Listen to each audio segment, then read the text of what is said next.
Hi, I'm Kim Gibson, and I am here to give you some information on interparental conflict and the resolution and the effect on children. This is for LTEC 4121, and this is my illustrative presentation. A little bit of background on me is I am a development and family studies major, and I have a lot of interest in conflict and the effects on children based upon my own background as a divorced mother and watching what my daughter went through with all of the fighting between her father and I. So I've done a lot of research on this, written a lot of papers on this. It's a topic that interests me, and I hope that all of you who see this might also have a little bit of understanding on the effect of conflict on children, because it is inevitable. Okay, I'm going to start off with an icebreaker, and I'd like everybody to introduce themselves. Again, we have Vepra over here. Shout out. Maybe say hi to that. And Sam, who's sitting over here, and hello. Thank her for rushing over from work. And then there's Brad, who is over sitting there making sure the dog isn't running around, and Nina, who's visiting us. So I want to again thank everybody, and I'm going to show a little bit of a clip, give a little bit of warning. It is a graphic. There is some foul language, so if you want to cover your ears, you're welcome to, or step out of the room. But it's quite eye-opening because we don't always realize what children see when we're arguing. So I'm going to go ahead and get that started.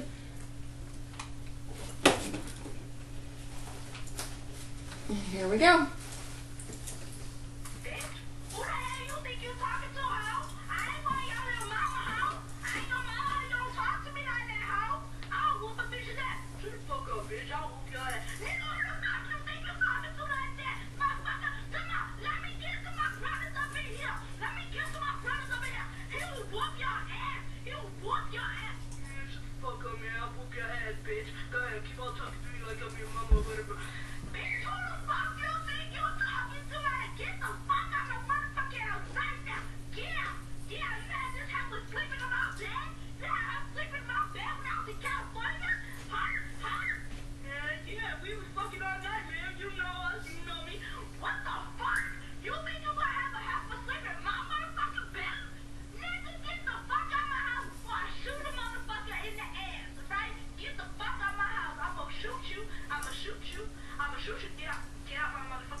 Okay.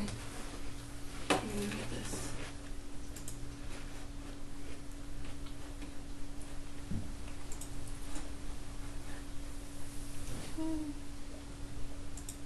Okay.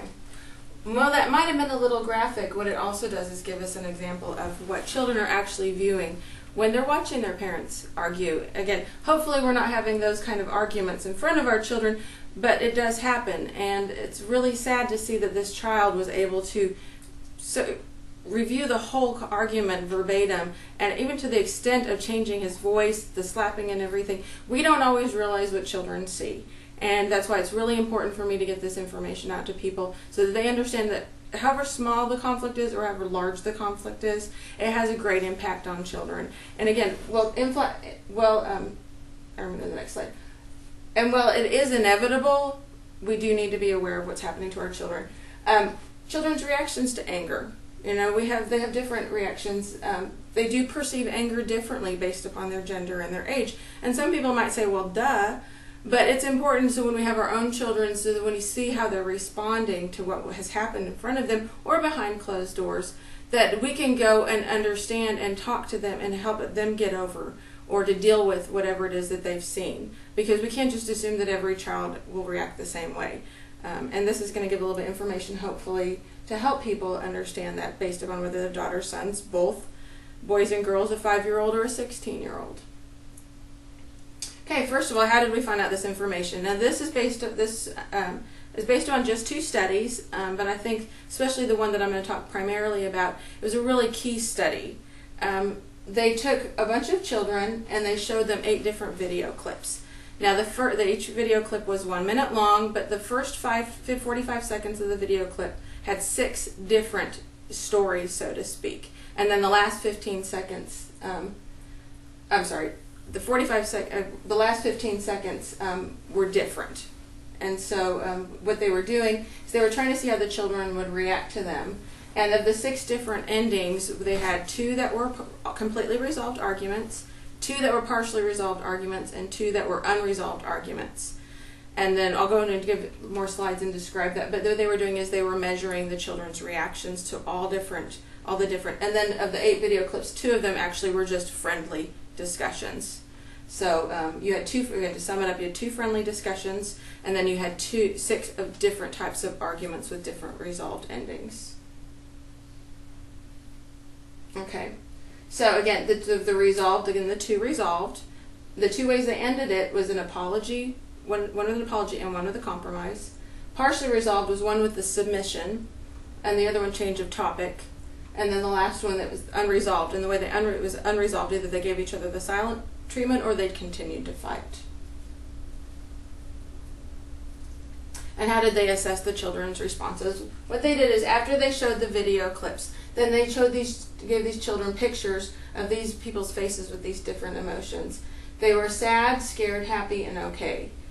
And then when they asked the children to look at the clip that was most likely what they thought the other person was feeling. And the reason people will sometimes ask me, well, why would they ask the children what they thought the person was feeling? Well, we know through child development the children are very egocentric, especially younger children. So if they're looking at someone else's expression, what they're doing is they're feeling themselves and they're projecting that emotion onto another person, and that's how they were able to take that.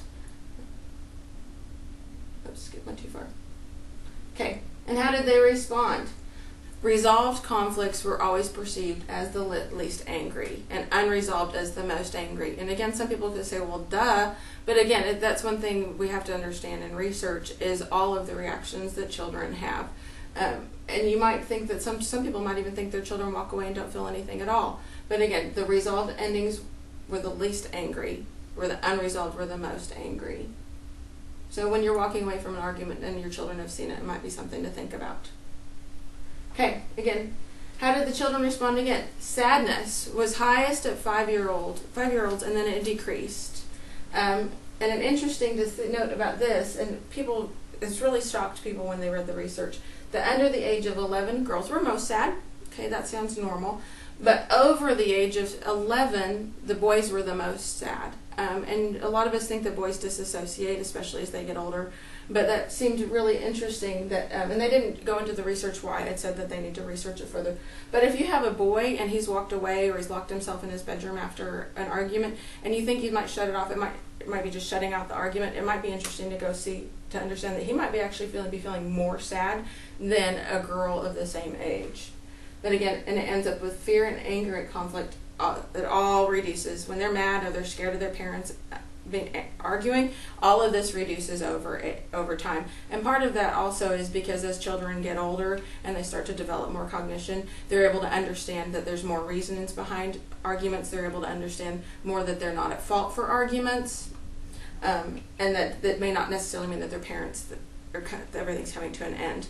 So maturity does have an effect on that. Here we go. Another reactions to the resolution.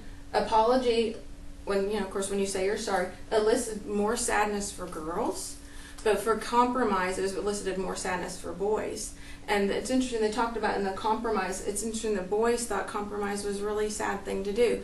And it might be related to the gender issue where girls consider compromise as working things together and that things are going to get better, where boys consider it more of being submissive. And so it created more sadness in the boys. And the partially resolved, which again we talked submission, we're just letting them say, okay, you're right, whatever, based upon just changing the topic, let's talk about something different. And submission was perceived as angrier, which you would think rather than, okay, I'm just changing the topic. Buckling under and giving in was perceived as much more angry than just changing the topic. And children picked up on that. Sometimes adults, we pick up when someone's just giving in, we might consider them to be just giving in, okay, whatever, it's up to you, but still be angry, where a topic change might be more logical. It was interesting. It was kind of the flip of what they thought about in the research. And here we go, unresolved. This was another one of those, well, duh. Continued fighting versus silent treatment, where the continued fighting is considered more angry, which of course that is, but silent treatment was still, it had an effect, because the continued fighting for girls, they became much more angry. Much more afraid by the continued fighting. But boys were much more saddened by continued fighting. So girls were scared and boys were sad when they watched their parents continue to fight.